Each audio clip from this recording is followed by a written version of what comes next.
Bom, muitos cavalos no dia a dia, quando a gente aciona as rédeas para parar ou para esbarrar, eles tendem a parar com as mãos mais rígidas, jogando o peso para o anterior. Por que isso acontece? Isso acontece na maioria das vezes porque você treinou o seu cavalo ou deu alívio para o seu cavalo no momento errado. Qual que é esse momento errado? Você acionou as rédeas, seu cavalo projetou o corpo para frente, ou seja, debruçou, jogou o peso no anterior e você liberou as rédeas. Então, para ele, o que ficou ensinado, o que ele aprendeu? Que toda vez que eu acionar a rédea, ele projeta o corpo para frente, que na sequência vai receber o alívio. Então isso é um primeiro ponto. Qual que é o segundo ponto que contribui para esse tipo de problema? Acionar as rédeas muito rápidas, você chega e dá um tranco na boca do cavalo. E o que o cavalo faz? Imagina que você chega todo dia num amigo e dá uma cutucada nele com a mão na barriga ou na costela. Vai chegar um momento, quando você chegar perto dele, já vai enrijecer a musculatura para se preparar para aquela cutucada. Então se eu aciono sempre minhas mãos rápidas, quando eu levo minha mão, o animal já projeta o corpo para frente, já enrijece a musculatura para quê?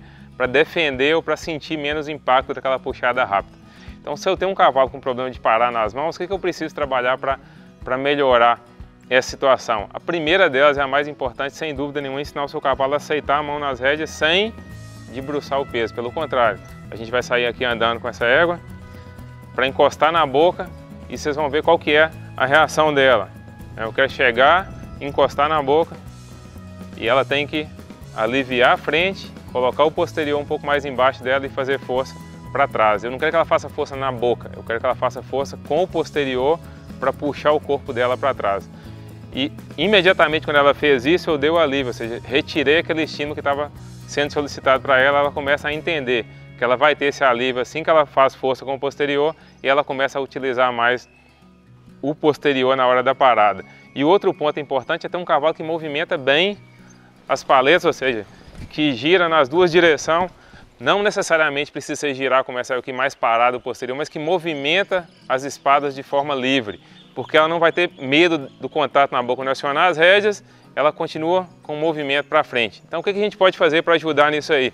Eu posso ensinar o animal a movimentar as espadas como eu estou fazendo aqui com essa égua, andando para frente, o posterior dela mantém o movimento para frente, né, tanto para um lado como para o outro, assim como os pés e as mãos. Mesmo acionando a rédea, ela mantém o movimento para frente, e quando eu aciono a rédea, você viu que mesmo a velocidade muito baixa, ela coloca o posterior e joga o peso para trás. Então dessa forma eu vou solucionar esse problema. Acho que um ponto chave, quando a gente está pensando em solucionar problema não é punir o cavalo, não é castigar o cavalo porque ele fez errado, mas é mostrar para ele, quando ele acerta, você vai dar o alívio imediato. Então se, por exemplo, acionei as rédeas, essa égua foi com as mãos, quais opções que eu tenho? De manter a mão na boca, esperar ela sentar mais, soltar o movimento para trás e eu alivio as rédeas, ou quando ela faz isso, segurar levemente as rédeas, levantar um pouco minha mão e fazer ela andar para frente para perder esse medo da embocadura. Só que para fazer isso eu preciso estar num cavalo no estágio mais avançado de treinamento, porque uma das coisas que mais confunde um cavalo é a gente acionar a rédea pedindo que ele pare e ao mesmo tempo usar as pernas pedindo que ele ande para frente. Isso gera uma confusão no cavalo e ele tende a responder o estímulo que incomodar mais, ou aquele mais desagradável para ele.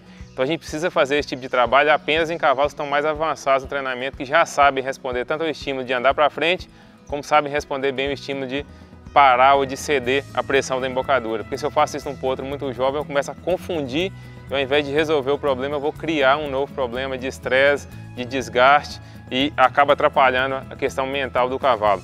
Então, simplesmente para solucionar isso, alivia as rédeas do seu cavalo quando ele fizer o movimento que você quer.